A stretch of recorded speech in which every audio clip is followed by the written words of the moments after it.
Good morning. This is a quick tutorial to walk you through the outline that you're completing for How Did the Red Scare, which occurred during the Cold War, impact American opportunity?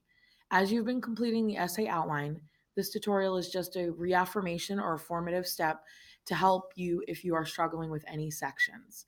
So, with the outline, we have discussed, we examined a document packet. So this is a document analysis outline where you are going to use pieces of evidence from the Cold War era that occurred in regards to the Red Scare as evidence that it impacted American opportunity either in a positive or a negative way. You have already examined the evidence, and at this point, you should have made your determination of whether or not you are citing that it was a positive impact or a negative impact and have started the outline. So, just as a reminder, you should, the essay will start with a hook. And although we don't normally put the hook onto the outline, I do want to remind you that the idea of the hook is to draw the reader's attention in to want to read your essay. Now, since this is about the Red Scare and the aspect of fear and how fear can determine events in history, your hook might focus on that facet. Now, fear can both have positive and negative. We talked about how fear can bring awareness, while at the same time, though, it can impact people's reputations in a negative way. So it really depends on how you look at it. Make sure your hook is reflective of your thesis. Don't talk about fear being dangerous, and then your thesis is that it is impacting in a positive way. They should correlate with one another. Then, for the next part of your introduction, whenever you do a historical essay, you need to give background to the event and the time period that you're talking about. So, as a way to help you with that, in class, we talked about some questions that you want to think about in developing your historical background. You can utilize your notes that you took in class, your 2 column notes from the textbook, or any other resources that we have looked at for readings, video clips, etc.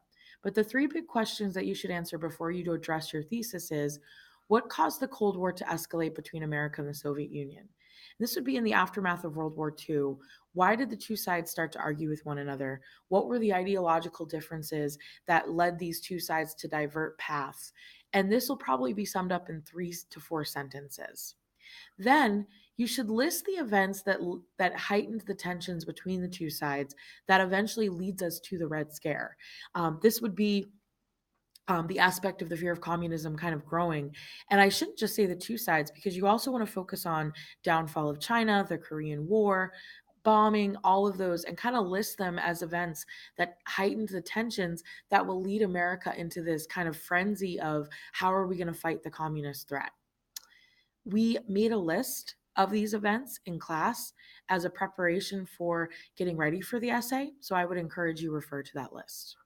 Finally, before your thesis, you should also then define what is the Red Scare? What is this wording that we use? It's not just the fear of communism, but you want to talk about the Red Scare atmosphere in the United States. Like, what did it mean? If you could summarize it in 1 to 2 sentences, what is that? All right, so that's the historical background. Then you should state your thesis. Remember, your thesis is a rewording of the question to a statement that ends with an argument. So if you take the words from the question, the Red Scare, which occurred during the Cold War, impacted American opportunity in what kind of way? A positive or negative way? Now, because this is an essay, you're going to notice that I didn't classify my opportunities. We're going to talk about how we're going to do that in the remainder of the introduction paragraph once your essay outline is done. But for now, you simply just say impacted American opportunity in a negative or a positive way. Remember, you must take one side or the other, and then everything you do will defend that side.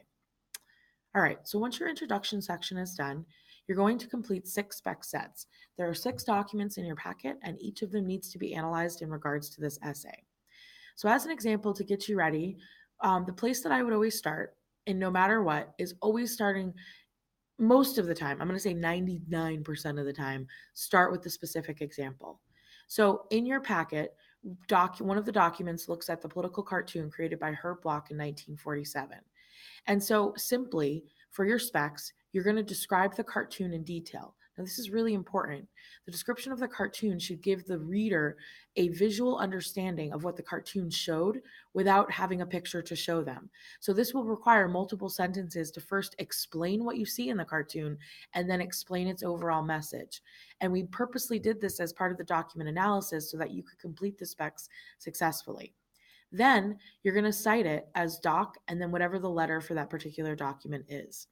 And that simply is an unbiased, detailed fact of a piece of evidence of a man who created a political cartoon as a result of what was happening in the Red Scare. So that's your specs. Your specs should define or describe or detail the piece of evidence that you're using. If it's a McCarthy quote, you put the quotes in. Make sure to embed it. If it's a research on Dennis versus the United States, you put facts in about the case. It should be more than one sentence and it should be detailed and unbiased. Your A statement, then you go back and you complete your A statement in your analysis. Your A statement has two jobs in this essay. First, you need to relate to what event triggered this Red Scare specs that you discussed in this section. So I gave an example that in early 1947, President Truman established the Loyalty Review Program to screen all federal employees and determine their loyalty to the United States. And I put a citation because this information didn't come from my brain. I actually got it from the textbook. So it's really important that if you're going to do something of this regards, you refer to the notes that you're using to get this information. If it's the Century movie notes, if it's class notes, if it's a reading, if it's a 2-column notes, you still need to cite it. I didn't put a direct quote, but I still got the information from a source that was not my brain, so I do need a citation. So what I've done is this is almost like cause and effect. I first need to explain, why did Herb Block create this cartoon? I can't just throw the cartoon out there without giving it some basis. So that's the first sentence you should create for your A statement. Then you should give context to introducing the specs. In a nonfiction writing, you have to introduce your source. We call it giving credibility to show that the source is a valid piece of evidence. So it's a one sentence. I said, in response, political cartoonist Herb Block developed a cartoon in 1947 to illustrate his opinion on the matter. So I've given an introduction to my specs that I'm going to be talking about, but you're going to notice I've also given ethos or credibility to my cartoonist. I named him and I mentioned the year that he created the cartoon. If it has a title, if it was a speech given, you need to give the basis for where the speech was. For instance, in the McCarthy section, you would describe who is McCarthy, you would describe where he gave the speech, when he gave the speech, and then your specs would be a quote from the speech. All right. So I hope that helps you once again for the A to talk about the event that triggered the Red Scare specs and then introducing the specs itself. The specs should already be done with the detail that you are unbiasedly explaining the piece of evidence. And then the last thing you're going to do is your analysis. And remember, the intention of the analysis is to explain how your specs, the explanation of the cartoon, proves the thesis correct. Many of you go off on tangents with broad statements and don't think about the evidence. Your job is to explain how Herb Block's cartoon, which is a reflection of Red Scare era ideology, reflects the Red Scare's impact on American opportunity. This is where you will classify the type that you think is being impacted. And this is where you would say Herb Block's cartoon reflects Red Scare's impact on American psychological, political opportunity in a negative way because. That because explanation is the core of defending your entire argument. If all you do is re-summarize what the cartoon's about, you're not defending the argument. And that's what the crux of this whole paper is about.